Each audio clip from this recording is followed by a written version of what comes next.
ओम नमो भगवते वासुदेवाय। आप सभी का हमारे YouTube चैनल पर हार्दिक स्वागत है। पौष मास महात्म कथा अध्याय 2। श्रीमद् भागवत महापुराण कथा प्रथम स्कंद अध्याय 2। भगवत कथा और भगवत भक्ति का महात्म। श्री व्यास जी कहते हैं, शौनक आदि ब्रह्मादि ऋषियों के ये प्रश्न सुनकर रोमहर्षण के पुत्र उग्रश्रवा को बड़ा ही आनंद हुआ। उन्होंने ऋषियों के इस मंगलमय प्रश्न का अभिनंदन करके कहना आरंभ किया। सूत जी ने कहा, जिस समय श्री सुखदेव जी का यज्ञोपवीत संस्कार भी नहीं हुआ था, लौकिक वैदिक कर्मों के अनुष्ठान का अवसर भी नहीं आया था, उन्हें अकेले ही संन्यास लेने के उद्देश्य से जाते देखकर उनके पिता व्यास जी विरह से कातर होकर पुकारने लगे, बेटा बेटा। उस समय तन्मय होने के कारण श्री सुखदेव जी की ओर से वृक्षों ने उत्तर दिया, ऐसे सबके हृदय में विराजमान श्री सुखदेव मुनि को मैं नमस्कार करता हूँ। ये श्रीमद् भागवत अत्यंत गोपनीय रहस्यात्मक पुराण है।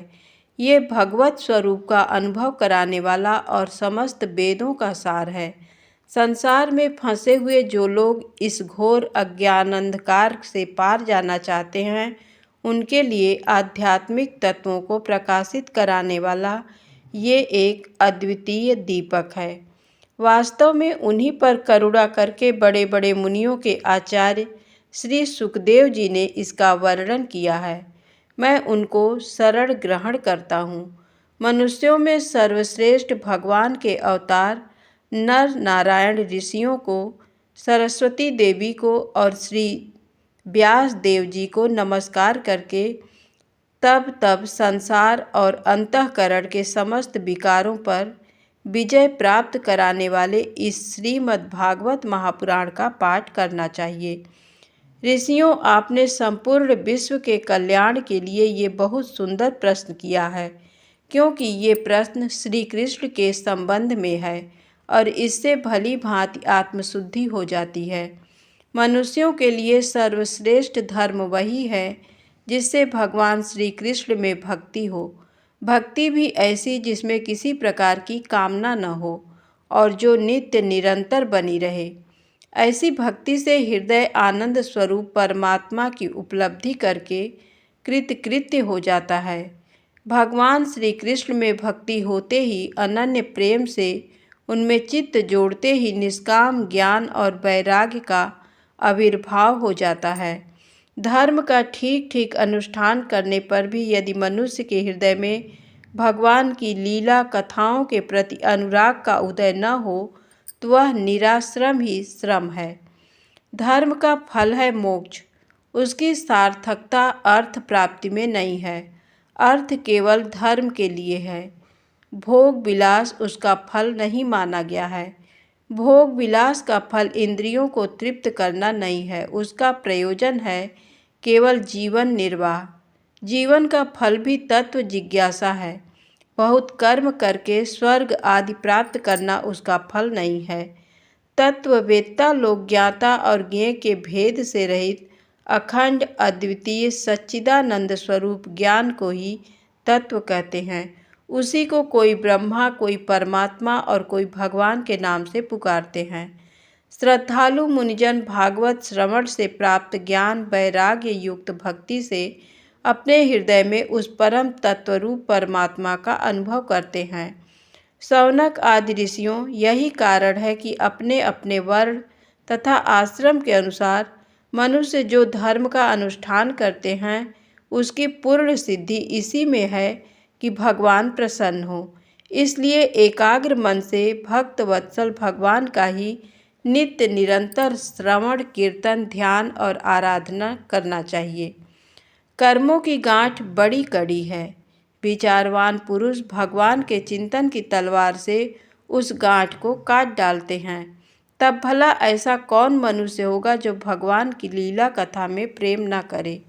शौनक आदि ऋषियों पवित्र तीर्थों का सेवन करने से महत् सेवा, तदनंतर श्रवण की इच्छा, फिर श्रद्धा, तत्पश्चात भगवत कथा में रुचि होती है। भगवान श्री कृष्ण के यश का श्रवण और कीर्तन दोनों पवित्र करने वाले हैं। वे अपनी कथा सुनने वालों के हृदय में आकर स्थित हो जाते हैं और उनकी अशुभ वासनाओं को नष्ट कर देते हैं, क्योंकि वे संतों के नित्य सुहृद हैं। जब श्रीमद् भागवत अथवा भगवत भक्तों के निरंतर सेवन से अशुभ वासनाएं नष्ट हो जाती हैं, तब पवित्र कीर्ति भगवान श्री कृष्ण के प्रति स्थायी प्रेम की प्राप्ति होती है। तब रजोगुण और तमोगुण के भाव, काम और लोभ आदि शांत हो जाते हैं और चित्त इनसे रहित होकर सत्व गुण में स्थित एवं निर्मल हो जाता है। इस प्रकार भगवान की प्रेममयी भक्ति से जब संसार की समस्त आसक्तियां मिट जाती हैं, हृदय आनंद से भर जाता है, तब भगवान के तत्व का अनुभव अपने आप हो जाता है। हृदय में आत्मस्वरूप भगवान का साक्षात्कार होते ही हृदय की ग्रंथि टूट जाती है, सारे संदेह मिट जाते हैं और कर्म बंधन क्षीण हो जाता है। इसी से बुद्धिमान लोग नित्य निरंतर बड़े आनंद से भगवान श्री कृष्ण के प्रति प्रेम भक्ति करते हैं, जिसमें आत्म प्रसाद की प्राप्ति होती है। प्रकृति के 3 गुण हैं, सत्व, रज और तम। इनको स्वीकार करके इस संसार की स्थिति, उत्पत्ति और प्रलय के लिए एक अद्वितीय परमात्मा ही विष्णु, ब्रह्मा और रुद्र ये 3 नाम ग्रहण करते हैं।